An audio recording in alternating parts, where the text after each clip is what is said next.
Hit record. Perfect. Guys, thank you so much for joining us. It's good to see so many faces on here. We have Coach Parker, we call him the king of all technology, here to give his input on a lot of the things that he likes to tinker with and test for you guys. And so we've prepared a couple questions. I think most of you know, I know Parker's going to kind of do an intro here in a second. Most of you guys know I coach Parker, but really it's a collective in that he likes to try a lot of different things from what he learns and the technology that he has. And so together we kind of come up with a plan, and I really just try not to keep him from going off the rails at the end of the day. But I learned so much, honestly, from Parker, and I'm excited for you guys to learn from Parker. And so Parker is going to intro. I'm going to ask questions. We thought that would be the best way for him to explain what he uses and why and what he's learned. But then we also want to open it up for all of you. Couple ways of how you can ask questions as we go along. As he speaks about something, just type it in the comments, and then we will get to that as we go through. Or if you wanted to specifically ask a question, just put your hand up. You see at the bottom, there's a little hand, and then we will come to you after he's finished his one thought, and you can ask it specifically as well, and then we get to see you. So, okay, Parker, you could go your intro. Yeah, no, thank you, Natasha, for that. Really quickly though, before I do get started here, if after this call, or I know we put this on the podcast and YouTube, if anyone listening in does have questions after the fact, always feel free to reach out, email, Instagram, message, whatever, however way you want to contact me, feel free to reach out with any questions. And if I can answer it, I'll do my best to. So yeah, anyway, so yeah, my name is Parker. I've been a coach with NVDM for about, I think, 3 years now. And before that, I was actually just an athlete with Natasha. I started with her. I was actually thinking about this today. I think back in 2021, kind of halfway through, or 2022. I think it was one of those summers. 2021. Yes, that's right. Because we trained for St. George that year. But yeah, so I started with her, working with her. And the reason I didn't come on as a coach right away, after college, I worked as a software engineer at Garmin. And at that time, that was actually my dream job. Going into college, I got a software engineer, a degree in software engineering. And I really wanted to be a computer programmer working at Garmin. Growing up, actually, one of my, not really idols, but if you know who DC Rainmaker is, he does gear reviews and whatnot. And I watch all his videos, and I thought oh, I just want to be like him, test all the cool gadgets and whatnot. And one of my best Christmas presents I ever got, I think, was the Phoenix 3 back in the day. I thought that was the coolest piece of gear ever. And now looking back on it, I actually still have it, and every now and then I turn it on and it looks kind of like a dinosaur. It's so old, but at the time it was so cool. And yeah, but I've always been super interested in tech, training, all the gadgets, all the wearables. And yeah, so when I got the job at Garmin, I was over the moon excited. I loved working at Garmin, great company. I still coach one of my athletes I met there, Rob, actually, although he works in the aviation department. I worked on I was a software engineer on the Phoenix line of watches, so the Phoenix and the Epics. That's kind of what I spent the most time doing. I worked on some of the UX design, so kind of all the little images and whatnot. And then one of my biggest projects was working on the heart rate variability feature and bringing that over from some of the other watches to the Phoenix line. But yeah, as I continued my time there, I quickly realized, even though I loved the job and loved the company, as many of you can imagine, I didn't love sitting at a desk for 8 hours a day staring at a computer coding. And as I started with Natasha, she quickly realized, I think, that I had a passion for, training and coaching myself. I was kind of self-coached. I actually self-coached myself for my first ever 70.3, and I qualified for the Half Ironman World Championships doing that. And that's actually when I reached out to Natasha shortly after there. And so, yeah, I've always been a huge, and I still am, consumer of different content and education and whatnot. Funny enough, I don't actually read too many books, but I do listen to all the podcasts, lots of podcasts. When you spend 15, 16 hours a week on the bike, you find a lot of time to consume a lot of content. So I'm always listening to something or watching some YouTube videos, whether that be reviews, different training ideologies, methodologies. or yeah, different gadgets, whatever, comes out. And I kind of have been, fortunate enough to, combine my love for exercising and fitness with my passion for, yeah, trying new things. I love like the numbers. So, the heart rate variability or the pace, the power, whatever metrics, combining those two. And, Natasha offered me the position as a coach. So started working with her, and ever since then, yeah, been coaching and training kind of full time, and have really kind of taken the deep dive. And sometimes have explored a little bit too much and too maybe gone a little too extreme on some ends. Not just trying different gadgets, but different training modalities as well. I know Natasha. I always tell Natasha if she ever needs a guinea pig, then I'm always more than happy to be that and try out different, whether that be doing different kind of training or different intervals, whatever it may be. Yeah, just try something new out. And if it works, great. If not, then we learn something new. And so that's been something I've been very fortunate enough to be able to do and be a part of with my time at NVDM. Yeah, and so like Natasha mentioned, if any of you guys have any questions during this call, feel free to ask them. Whether that be training related, different. I've most recently, I think some of the most recent hot topics I've kind of got into, pun intended, has been heat training. Then also kind of gut training, taking in, large amount of carbs and fluids at one time. And then also kind of as a necessity almost, because I've actually, well, thankfully hopefully not anymore, but I was kind of injured, not running much. So I've been doing some different cross training, incline running and whatnot. So that's kind of been the biggest things that I've kind of got into recently, but then also lactate as well. Most recently this past probably 4 months, I've started using a little bit of lactate here and there. So yeah, open the floor. And I know, Natasha, if you want to kind of kick things off or anything else you want to say. Yeah, no, I think that's it. I think let's dive into some questions, Parker. And then again, anyone have any questions, please type it in. Okay, so number one is HRV. That's always kind of a hot topic. And Yep. so my question to you, Parker, is have you ever adjusted your training based on heart rate variability score and your recovery status on your watch? We actually get this question all the time. So, okay, so first things first, with HRV, lower is not necessarily better or worse. To a certain degree. So some people, like, I'll post my HRV, for example, and I'll be like 100, and someone will say, oh, my HRV was 30. How do I get mine so much higher? Or what do I need to do to get mine that high? And the difference between HRV and resting heart rate is that whereas resting heart rate, there's kind of like you can compare resting heart rate from yours to someone else's, but with HRV, you can't really do that. So I just had a question about it. So with HRV, everyone has their own baseline. So that's why if you have a watch that tracks or some type of wearable that tracks HRV, you'll notice that you don't get like a score right away, or you'll get like an overnight score, but you won't get like a readiness score from it right away. And that's because it takes, I think, like 23 weeks or something for the watch or wearable, depending on what you're wearing, for it to determine a baseline. And then then it will determine your readiness score from that baseline. And so that's why, like, for example, my dad, his baseline, and it does usually decrease with age, and some factors can impact it. So, the fitter you are, maybe it's a little bit higher, but it's not going to play that big a role. And so you really shouldn't compare your HRV to someone else's. You should only compare yours to yourself.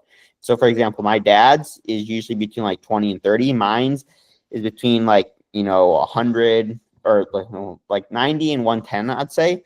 It's pretty funny. The few times I've ever noticed my HRV that it was lower than my resting heart rate has been after an Ironman. And so when I see that, it's like, oh, I'm really messed up now. But usually a lower HRV means there's some sort of stress going on, and your body is more. I always get these two mixed up, so feel free to correct me. But there's parasympathetic and sympathetic, and one is kind of like resting and one is not resting. Your body's kind of in that flight or fight mode. And pretty much what HRV is measuring is the time between your heartbeat. So for example, if your heart rate is 60 beats per minute, your heart is actually not beating one time every second. It may be like bum, bum, bum, bum, bum, or like it's not beating metronomically. And so HRV is measuring the time in between heartbeats. And the more erratic that is, so the greater variability in that heart, in the beat to beat, is actually better. So that means your your body is in a more relaxed state. And so it's kind of counterintuitive. You may think like, oh, I want it to be very metronomic, but no, you don't, because that means your body is in a very stressed state. And so it's like controlling everything. And so usually a lower heart rate variability compared to yourself is not good, or that means like you're stressed. And you usually want a higher HRV. But now going on to answer Natasha's question, have I ever adjusted training due to that?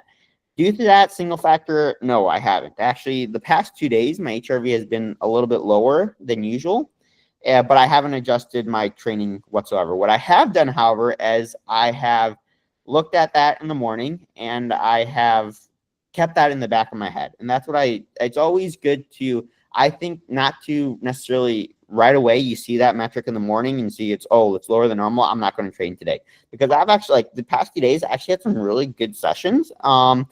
And because HRV, it's just a number, and there's always things that can impact, what your watch, maybe your watch is off one day, or, something else can play a role.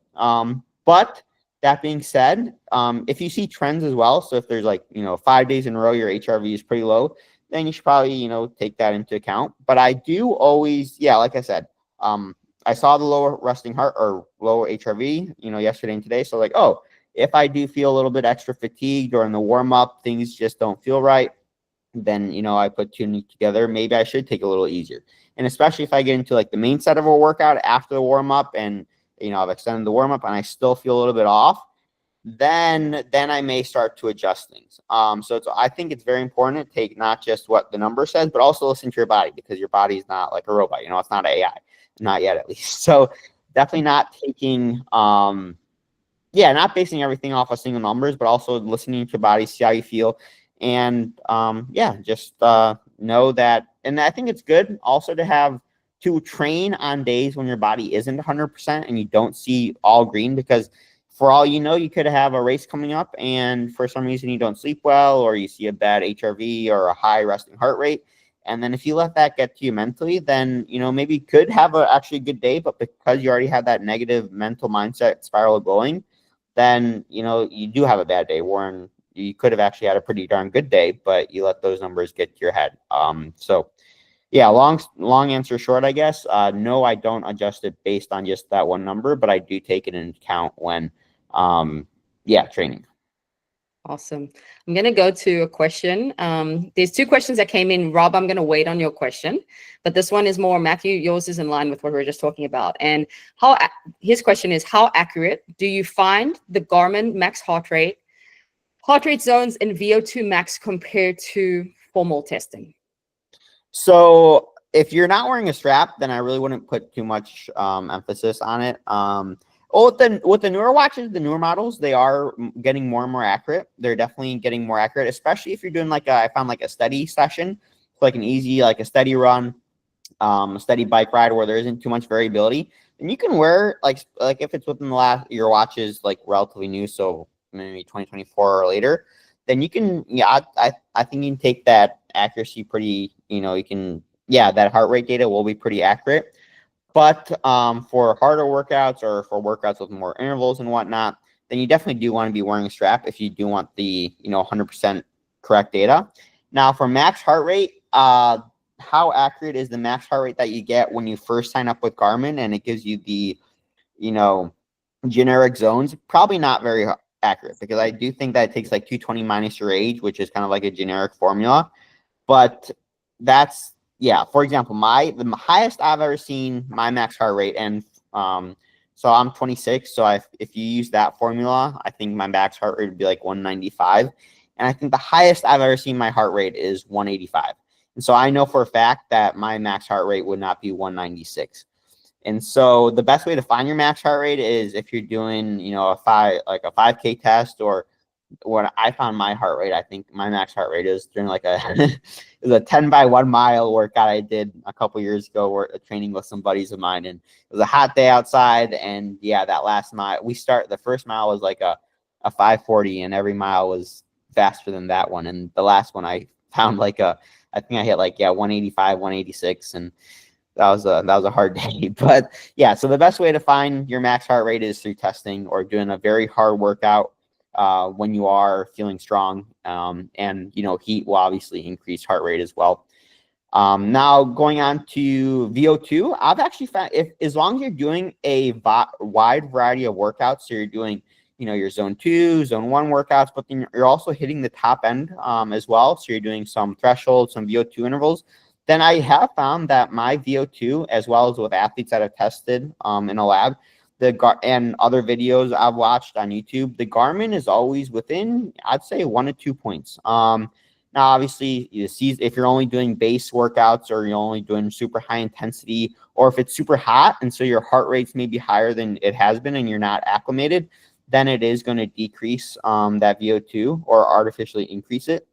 But if your training has been pretty consistent, no external factors that could throw a heart rate off, because the way that Garmin calculates bike and run VO2, you should have 2 different numbers depending on what model you are.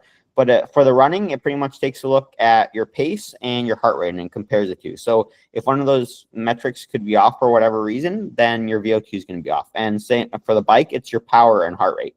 And so if your power is not calibrated, or you're using a weird power meter, then your bike VO2 is going to be off. But as long as all the data going into it is accurate, then the number you're going to get is pretty darn accurate. And the science and technology that Garmin does use, I can't speak for other companies because I don't know. But from what I've seen and my time at Garmin, they spend a lot of time going into it and they test a lot of different subjects. And so, yeah, I'd say you could definitely pretty darn accurate. Awesome. Okay. Thank you, Parker. I'm going to go into Christopher's question because it goes back to the HRV. Can maybe just close on this. Is HRV affected by the amount of sleep you get each night? And would a significant reduction in sleep hours a given night impact your HRV? Yes, definitely. So anything that will add or decrease stress will increase HRV. And so what's actually pretty cool, I should have brought my watch, but on some watches, you can actually see your HRV graph overnight. And what I have found is actually when I'm really fatigued and really tired, my HRV is like steady the entire night. I see no change. However, when I am recovering well, feeling fresh, have a higher HRV in the morning, the graph is actually like a very nice linear progression. And so pretty much the more time I'm able to sleep, spend in bed, maybe it starts at like 60. And when I wake up, it's at like 110, 115. And so the average is going to be higher. But yes, 100%. I think the quality almost as well too. So you usually see a pretty strong correlation, not always, but between like resting heart rate and HRV. So if your resting heart rate's pretty high and your HRV, then your HRV is going to be probably a bit lower than usual. But yes, sleep, because the more you sleep, usually the better you can recover. The more time you spend relaxing, your body can decompress, and your HRV will usually be a little bit higher if quality is high. And one of the biggest factors, actually, speaking of sleep and HRV, that has impacted my HRV personally has been the 8 Sleep mattress. For those of you that don't know, it's a temperature controlled mattress. I have a few athletes that I've told to get it that are actually on this call, but it's been a total game changer for me. Now that being said, I am a very, how should I put this? I get impacted by the heat a lot. It's funny. I actually like training and racing in the heat, but sleeping, I hate it. I need my bed and room to be ice cold. And I've always struggled with that in the past. I'm not a hot sleeper. I need to be cool. And so the day the first night I got the 8 Sleep mattress, I saw HRV numbers higher than I've never seen before. It was honestly pretty shocking. So I think sleep plays one of the biggest, the quality of sleep you can get definitely plays a huge role on HRV, as it kind of should, because that plays, honestly, sleep and nutrition I find are the 2 biggest factors that can impact recovery and also HRV. Awesome. Before we go on to some of these other questions, because we have them planned, just in this line, a question we have for you is, what are some data fields on your watch that you find useful that others may not know of or even look at? Yeah, definitely. So one of the things I like looking at, performance condition. That's something you can actually set that as a data field that usually pops up for everyone's workout. After, I think it's within like after your heart rate reaches a certain threshold, I think it's like right above zone 2. After it's been above zone 2 for, I think it's like 5 to 10 minutes, you'll get a performance condition number that pops up. And then I actually didn't know this until I started messing around with Garmin, the data fields and whatnot. You can actually set that as, because it'll change during a workout actually, and you can set that as a data field and you can see how it changes and whatnot. So that's something I like to look at, just see how my body's responding. That's actually similar to a metric that we track in Training Peaks, or that Training Peaks tracks. It's Natasha,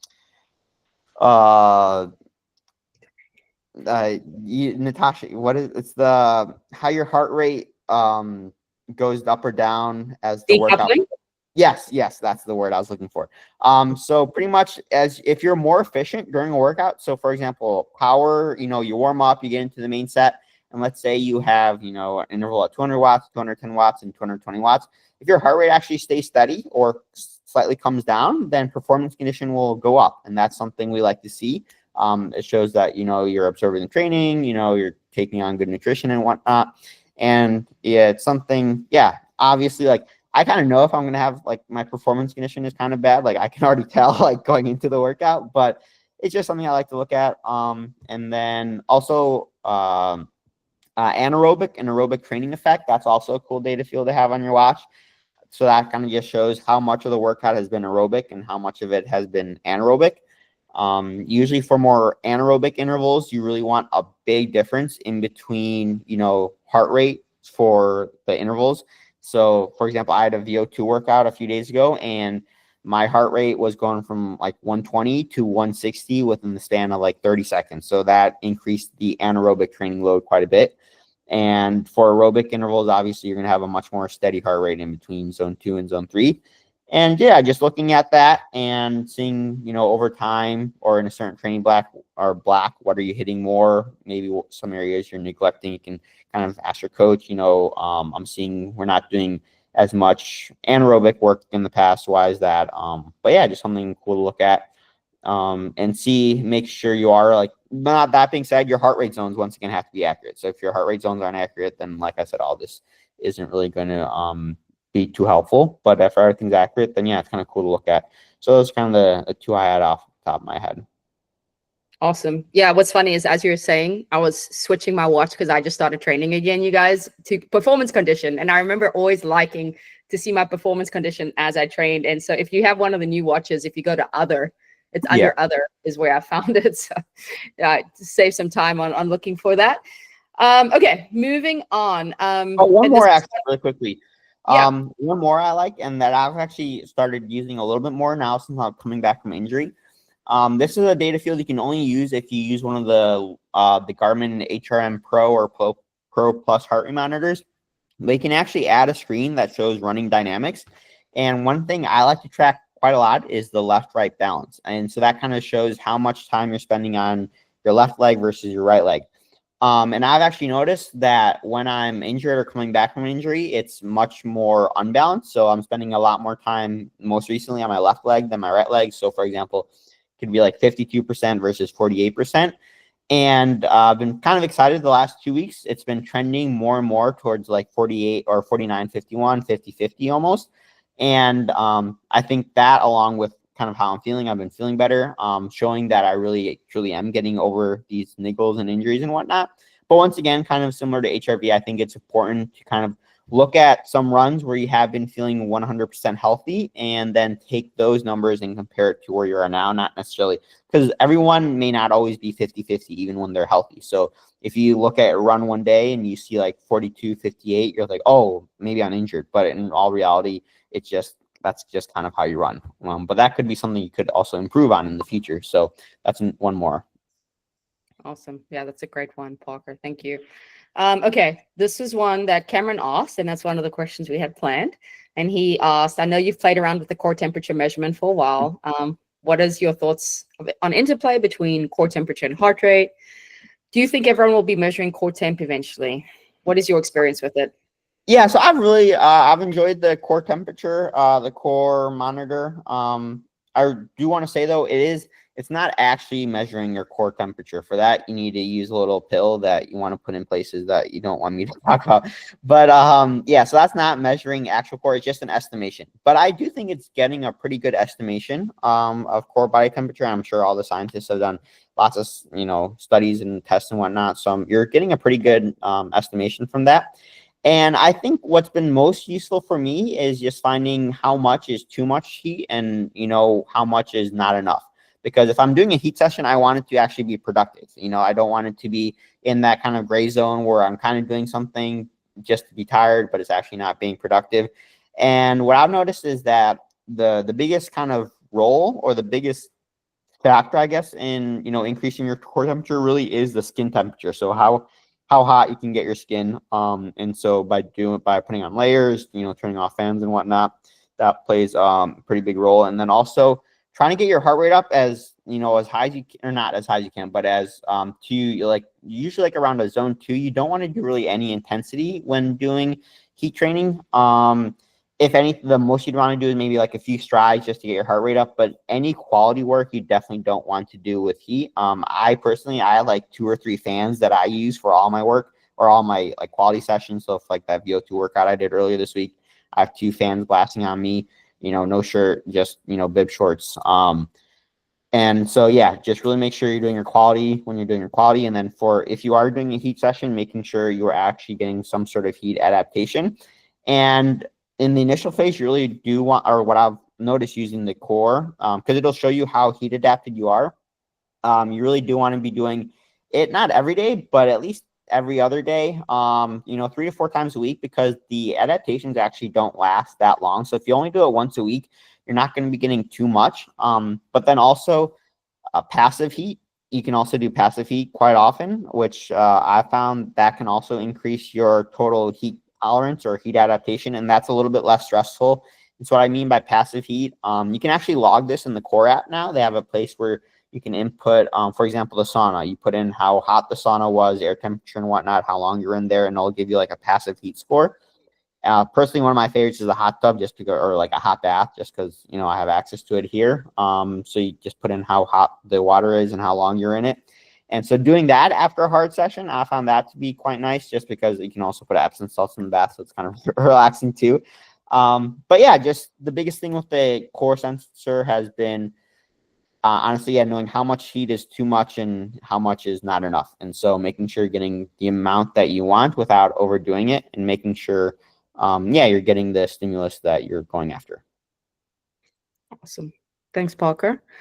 Okay, next one. Let's talk about, we're going to go to Rob's question. You've been using a lactate meter for some workouts, and Yep. at the beginning, I want to say we pulled it out a lot, and then we Yeah. did recognize that was too much, and now we do it for certain sessions. Do you want to explain, first of all, what that is, and then for those who don't know, and then where you found it beneficial to use it? Yeah, definitely. So lactate is pretty much, I wish, is Harold on here? I'm sure he could explain what exactly lactate is a bit better than I can. I just know it's a number that pops up when I, you know, prick myself and take a blood sample. But I'm pretty sure it's and feel free to correct me if they have more background on this. But it's pretty much like a byproduct that is produced when you're exercising. You know, lots of people say, you know, when they feel their legs burning, that's the lactate. But you actually need lactate is also, I think it's what's used then for like energy. I'm pretty sure. So the more you're, and so, yeah, I did pick up a lactate meter. I do want to say I really wouldn't recommend many people to get it, honestly, for 2 reasons. One, it's actually really expensive. You have to get a lot of strips, and each of the, I think like a box of 25 strips costs like $50. You have to buy the lactate meter itself. And also you have to calibrate each little container of strips. So 2 strips right away go in the trash. So that's, you know, $4 they have to spend every time calibrating the meter. But I have found it to be relatively useful. The biggest way I found it to be useful is kind of, I wasn't too excited about this, but dialing back intensity. So that was the biggest thing Tasha and I used it for, was really, because I always like to, you know, push a little bit more, especially if I'm feeling good. But what lactate testing has showed me is really that my easier sessions, especially when I'm doing as much volume as I'm doing, that I was going a little bit too hard on the easier days. And so really dialing that back. But then also another downside of it was the numbers kind of, and Natasha knows this too, the numbers definitely did get a little, bit in my head, because so many variables can be impacted or can impact lactate. And that's another reason why I wouldn't recommend too many people get it, because everything has to be so calibrated. You have to make sure you don't get any sweat in there. What you ate can impact it, sleep, nutrition, so many things go into lactate. And so, for example, like if you the workout design itself, so for example, one workout we did with Natasha, we do like max efforts first, and then we test lactate, maybe 2 hours later after some sweet spot work. And that was always super high, and we're like, why is it so high? Well, it's probably because of the max efforts that we did at the beginning of the workout, and that increases the lactate. And so you really have to be dialed in with your testing protocol, making sure you're not getting any sweat, cleaning everything, and sometimes you have to take 3 or 4 samples to get a right one, making sure you're taking it, right after the interval is done too. But yeah, if you do know how to use it correctly, and you can use it correctly, and you are looking for those extra, few percent, I do think can be very useful, especially for, like I said, limiting intensity control. I'm not really taking a lactate reading on a super hard workout or VO2 max or anything like that. It's usually, let's make sure we're not going too hard. And after using it for quite some time, even after using it a few times, you can pretty much see trends between lactate and heart rate. And so if you are interested in that, getting lactate, then honestly, I would pay, one time to go to a lab, get testing done, find your LT1, your first lactate threshold, second lactate threshold, and then use that for, a couple, maybe 2 months, 3 months, and then retest again. Because week to week, it's going to be pretty much the same. It's really only after, 2-3 months of testing and training that you're going to see major differences. So that's kind of how I've been using lactate. Like I said, dialing back the intensity, but then, that's been the biggest thing with lactate. I think something Parker said also in the beginning was how affected he was. As soon as he went too hard, his lactate went through the roof and would not recover at all. And so we knew, what is the practical takeaway into race day? He has to be very careful about what matches he's going to burn, because how it's going to affect the rest of his race. He was better off just being more conservative and building into it. And so a lot of the workouts were kind of adjusted in that. Like if we wanted to put a lot of quality in a session, well, we knew if we put max efforts at the beginning of the workout, it's going to affect the rest of the workout. Whereas if we put max efforts at the back end of the workout, he would be hitting, 300 watts. He wouldn't even be at LT2. He was capable of so much more. And then he would finish with those max efforts. So that was really insightful. And then the other thing, it's just like a baseline. So it's pretty cool. He's done the training, and then he'll train. 4 weeks later, he'll come back and we'll do an exact same workout. And we did some step up. So we did, okay, let's do 10 minutes at 250 watts, 10 minutes at 270 watts. And so having and testing the lactate, which he was doing correctly, and he could clearly see, as if you're in the lab testing, that, oh, wow, my LT2 was only, I would get to 280 last time when I hit LT2, and now I'm getting to 300. I am getting fitter. It was just this confirmation that the work being done was working for him. So fair? Yep. And also that you bring that up, and that also reminds me of how I really did realize that I'm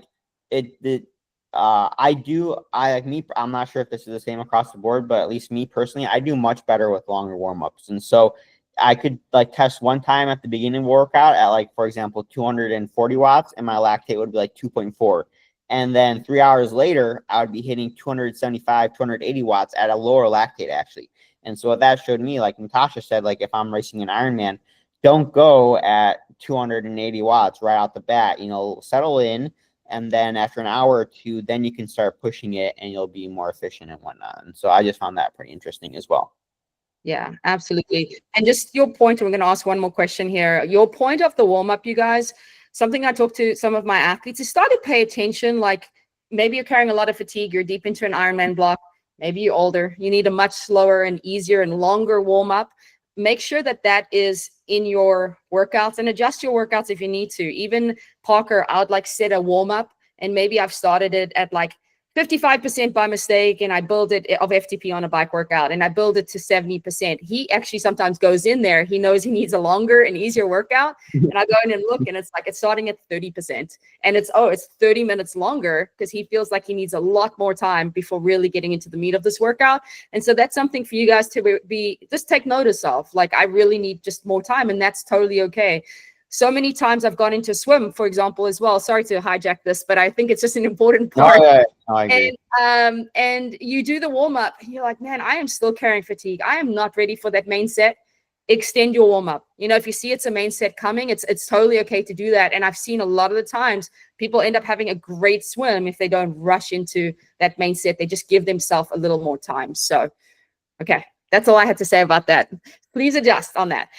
Okay, one more question, and then we need to go. I think I hit everything over here. We've got a couple topics. Which one do you think is the most imperative, Parker? I don't think anyone is using Stride and the power meters for running. Yeah, no, I think that's what we talked about a device. If you want to quickly mention them, you bought a device and you're like, totally not worth it. Like you just mentioned the lactate meter, you wouldn't probably recommend it. Was there any other devices you bought that kind of looked sexy and someone's using and you're like, I'm not sure if this is maybe a hot take. I'm not sure this is really a device, but the Normatec boots, I don't know. If you're thinking about getting them, they're like $700, $800, and they may feel good while you're actually using them, but I don't think long-term, they actually had a pair long-term. I don't think they really do anything. If you want to spend that money on recovery, go get a massage or some dry needling or acupuncture or something like that. I mean, if you want to feel good, yeah, go ahead. But just know that when you're using them, you really aren't going to they're not going to cure any injuries or niggles. Maybe like, placebo, they make you feel good. And so, yeah. But the Normatec boots, I don't know. I see athletes all the time using them and whatnot. I'm not the biggest fan of them either. But yeah. Also, ice baths to a certain degree, I think they're also a little bit overrated. I think because what really ice baths do, and the reason why people use them, I think in the right setting and context, they can be very useful because it limits inflammation. And so that's why it limits soreness. And so if you do a very hard workout, you have a race coming up in a few days, then I think ice baths can be useful. But the reason why, or the reason how you get stronger, is your body's adapting to the stress that you're applying to it. And if you if you hop in an ice bath right after, some sort of workout and whatnot, then you're actually limiting the stress and the inflammation that your body is creating.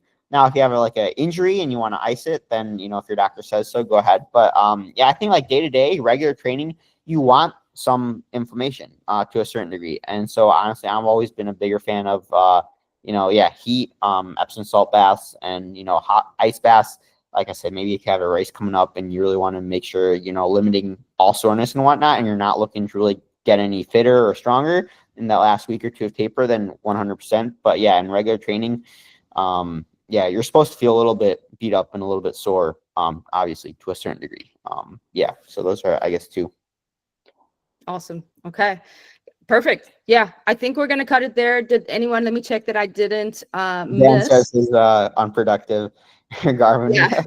Yeah. Usually especially now when everything's a lot hotter and your heart rate's going to be a lot higher, your Garmin may be telling you you're unproductive. But I think there is some merit to that. And, when I worked at Garmin, that was actually something we as a kind of team talked about, or not me specifically, but, the team I worked with and my bosses and higher ups are saying should we change this or whatnot? And they said no, because something is going on. Maybe your body is a little bit more stressful, but for whatever reason, your heart rate is higher than it has been in the past for the effort you're putting out. And so, maybe there are other factors going on, but also, maybe you do want to take a look at, am I sleeping enough? Am I getting enough nutrition and whatnot? I think Garmin, it's always not going to be 100%, but I think you definitely do want to, take a look at it and just, yeah.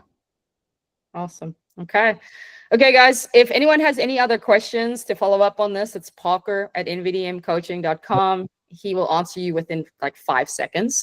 So it's imperative he's got you. Parker, thank you so much for the information today. And guys, thank you so much for hopping on. We will see you next week. Who's our guest next week, Ashton? Trying to remember. We're talking about front pack next week.